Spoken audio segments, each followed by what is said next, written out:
নমস্কার বন্ধুরা, আবারও চলে আসলাম আরও একটা নতুন ব্লগ নিয়ে। আশা করি ঈশ্বরের কৃপায় প্রত্যেকে ভালো আছো।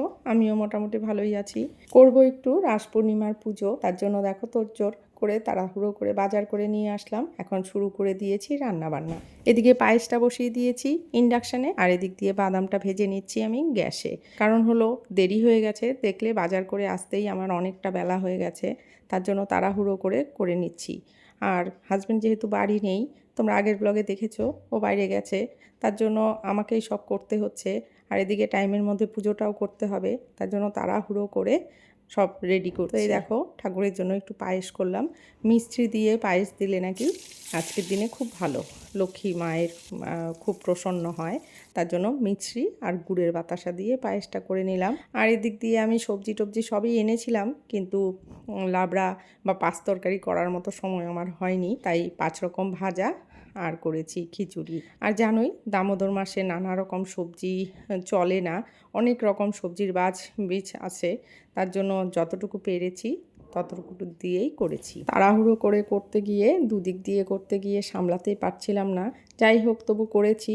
আর আমার জানোই সব কিছু আমি রান্নাঘরের সমস্ত জিনিসপত্র, ঠাকুরের যা রান্নার জিনিসপত্র সমস্ত কিছু আমি বারান্দায় রাখি, সেখানেই আমি করি। আমার গ্যাস ইন্ডাকশান দুটোই আছে নিরামিষ, সেটাতেই করেছি। আর ইচ্ছে আছে ওখানটায় আমি একটা সেট আপ করে নেব ঠাকুরের জন্য, রান্নাবান্নার জন্য। আমার যেহেতু সবসময় করতে হয় তাই। তো এই দেখো আমি খিচুড়িটাও করে নিচ্ছি এদিক দিয়ে। আর ফুলকপি আর আলু দিয়েই করেছি, কারণ দামোদর মাসে টমেটো এসব নাকি দেওয়া যায় না। পুজো করতে বেশ ভালোই লাগে। আর ঠাকুর যেহেতু এনেছি ঘরে, তার জন্য পূর্ণিমা এসবের পুজো তো করতেই হবে। প্রথমে ভেবেছিলাম করব না, পরে ভাবলাম না, ঠাকুর যেহেতু ঘরে আছে একটু তো করতেই হবে। তো তার জন্য সামান্য একটু আয়োজন করেছি, খুব বেশি কিছু করতে পারিনি। মামু কি করছো? এই যে ময়দা মাখছি, এই যে হয়ে গেছে প্রায়, আর ময়দা মাখাও হয়ে গেছে।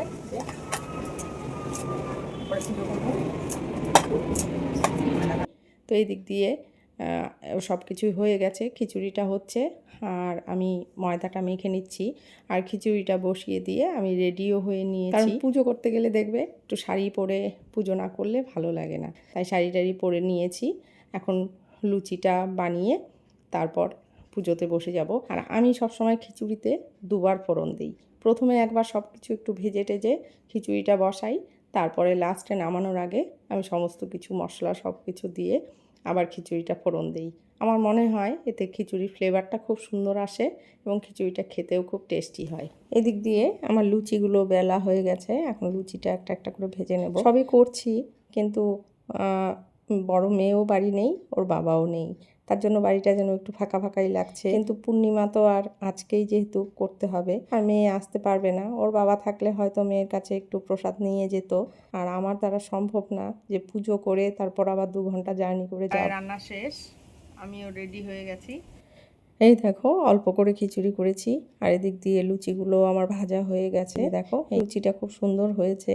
চলো এবার যাই পুজোর ঘরে, পুজোটা রেডি করতে হবে, সমস্ত কিছু গোছানো বাকি। তো এদিক দিয়ে এসে তাড়াহুড়ো করে ফল টলগুলো কেটে নিচ্ছি। আর একা হাতে সব কিছু করতে গেলে অনেকটাই সময় লেগে যায়, আর সব কিছু এদিক ওদিক বাজার করা সব কিছুই একা হাতে যেহেতু করতে হয়েছে, তার জন্য অনেকটাই সময় লেগে গেছে। দেখো একটা একটা করে সমস্ত কিছু গুছিয়ে নিচ্ছি। তো ঠাকুরের জন্য এনেছিলাম একটা আতা, এই মাসে নাকি আতা দেওয়া খুব ভালো, তাই আতা এনেছি। খুঁজেছিলাম বকফুল কিন্তু পাইনি, বকফুল দিতে চেয়েছিলাম। তো এই দেখো প্রসাদ টসাদ সব গুছিয়ে সুন্দরভাবে রেডি করে নিয়েছি। এখন আমি ঠাকুরের অভিষেক করাবো। একটা থালাতে অষ্টদল কমল এঁকে নিয়েছি, তার মধ্যে তুলসী পাতা দিয়ে আমি প্রথমে রাধা মাধবের অভিষেক করাবো। প্রথম করছি হলো রাধা মাধবকে পঞ্চামৃত দিয়ে অভিষেক। পঞ্চামৃতর মধ্যে আছে দুধ, দই, ঘি, মধু আর দিয়েছি মিশ্রি বা চিনিও দেওয়া যায়, দিয়ে আমি আগে অভিষেক করে নিচ্ছি। তারপর সুগন্ধি জল, যেটা গোলাপ জল, আতর আর গঙ্গা জল দিয়ে আমি ভালোভাবে তৈরি করে, আর অল্প দিয়েছিলাম ফুল দিয়ে, আমি সেটা দিয়ে ভালোভাবে রাধা মাধবকে অভিষেক করিয়ে সুন্দরভাবে মুছিয়ে তারপর আমি মালা টালা পরিয়েছি। জানি না আমি অত নিয়ম কানুন, আমি যতটুকু জানি ততটুকু দিয়ে চেষ্টা করেছি। এরপর যেহেতু পূর্ণিমা ছিল, তাই আমি সব ঠাকুরদেরই অভিষেক করিয়েছি সেদিন। আমার মা লক্ষ্মী, জগন্নাথ, আর করেছি গনু, গনুকেও করেছিলাম, আর সরস্বতী দেবীকেও। সবাইকেই আমি অভিষেক করিয়ে ভালোভাবে সব ড্রেস ট্রেস চেঞ্জ করে তারপর একে একে সবাইকে আসনে বসিয়েছি। তার জন্য আমার এখানে অনেকটা সময় লেগেছে। তো এই দেখো আমি এখন মা লক্ষ্মীরও অভিষেক করিয়ে নিচ্ছি পঞ্চামৃত দিয়ে, তারপর সুগন্ধি জল দিয়ে। এরপর একে একে সবাইকে আবার ড্রেস চেঞ্জ করিয়ে এই দেখো আমার গনুকে কি সুন্দর লাগছে, হলুদ রঙের ঘাগরা পরে খুবই ভালো লাগছে। মা লক্ষ্মীকেও খুব সুন্দর লাগছিল। তো এই দেখো ঠাকুরের জন্য একটা মালা এনেছি, তো মালাটা পরিয়ে দিলাম, আর পরিয়ে দিলাম একটা ফুলের মালা। আর এদিক দিয়ে জগন্নাথেরও ড্রেস চেঞ্জ করেছি, জগন্নাথ দেবকেও আমি অভিষেক করিয়ে তারপর এখন আস্তে আস্তে আমি পুজো করব। আর ঠাকুরের জন্য একটা পদ্ম ফুল এনেছিলাম, সেটাই এখন দিয়ে দেব। ঠাকুর ঘরে আসলে একটা একটা করে কাজ করতে করতে কখন যে সময় চলে যায় টেরই পাওয়া যায় না। আর এত ভালো লাগে, মনে হয় যেন সামনে বসেই থাকি সারাক্ষণ, দেখেই যাই আর কি, দেখতে এত ভালো লাগে। তো এই দেখো এখন আমি ঠাকুরদের ভোগ নিবেদন করে দিচ্ছি। আমি অত মন্ত্রপাঠ জানি না, আমি বাবার কাছ থেকে দীক্ষা নিয়েছি, সেখান থেকে আমাকে সমস্ত মন্ত্র বলে দিয়েছে, সেগুলো দিয়েই সেইভাবেই আমি পুজো করার চেষ্টা করি। তো এই দেখো আমার মোটামুটি পুজো কমপ্লিট হয়ে গেছে। আর পুরোহিত দিয়ে করিনি, আমি নিজেই করেছি। এই দেখো আমি এইভাবে চেষ্টা করেছি। এখন সবাইকে দেখি একই আসনে রাধা মাধব, লক্ষ্মী নারায়ণ সবাইকে একই আসনে বসায়। আমি যেটা শুনেছিলাম সেটা হলো রাধা মাধব আর লক্ষ্মী একসাথে নাকি বসানো যায় না, তাই আমি সিংহাসনটা এরকম পার্ট করে বানিয়েছিলাম।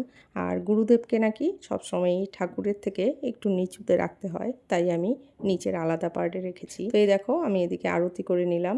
এখন যেহেতু আজকে পূর্ণিমা ছিল, তাই আমি এখানে তেলের প্রদীপ দিয়ে দিলাম। তো একটা জলাশয়ে দিলে নাকি ভালো, কিন্তু জলাশয় তো আর এখানে নেই, তাই আমি দিলাম যেখানে আমার অ্যাকোয়াগার্ডের পাশে, সেটাই শুনেছিলাম, তাই আর দিয়েছি তুলসী তলায়। তো আজকের ব্লগটা এই পর্যন্তই। তোমাদের কেমন লাগলো কমেন্টস করে জানিও। আর যারা দেখতে দেখতে এই পর্যন্ত চলে এসেছো তারা একটু সাবস্ক্রাইব করে নিও, আর ভালো লাগলে লাইক করো।